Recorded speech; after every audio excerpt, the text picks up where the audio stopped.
హెల్మెట్లు ధరించకపోవడంతో ప్రమాదాల్లో వాహనదారులు ప్రాణాలు కోల్పోతుండటాన్ని హైకోర్టు తీవ్రంగా పరిగణించింది.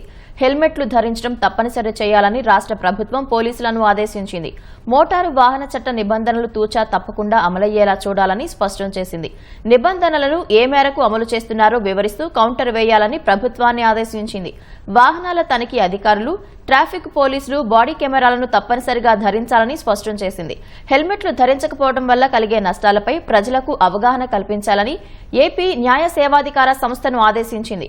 మోటారు వాహనాల చట్ట నిబంధనలను తెలియజేస్తూ అత్యధిక సర్క్యులేషన్ ఉన్న ప్రాంతీయ, జాతీయ పత్రికల్లో ప్రకటనలు ఇవ్వాలని ప్రభుత్వానికి సూచించింది. తదుపరి విచారణను 4 వారాలకు వాయిదా వేసింది. హైకోర్టు ప్రధాన న్యాయమూర్తి justice Dheeraj Singh Thakur, justice N జయసూర్యతో కూడిన ధర్మాసనం బుధవారం ఈ మేరకు ఉత్తర్వులు జారీ చేసింది. కేంద్ర మోటారు వాహనాల సవరణ చట్టాన్ని అమలు చేయకపోవడం వల్ల రోడ్డు ప్రమాదాలు జరుగుతున్నాయని, జరిమానాలు విధించకుండా ఉదారత చూపుతున్నారని పేర్కొంటూ న్యాయవాది తాండవ యోగేష్ హైకోర్టులో పిల్ దాఖలు చేశారు. బుధవారం జరిగిన విచారణలో యోగేష్ వాదనలు వినిపిస్తూ హెల్మెట్లు ధరించని కారణంగా 3042 మంది చనిపోయారన్నారు. హెల్మెట్లు లేకుండా ద్విచక్ర వాహనాలను నడపడాన్ని విజయవాడలో తాము గమనిస్తూనే ఉన్నామని ధర్మాసనం పేర్కొంది. ప్రజా ప్రయోజనం ఉన్న పిల్ను దాఖలు చేశారంటూ తాండవ యోగేష్ ను కోర్టు అభినందించింది.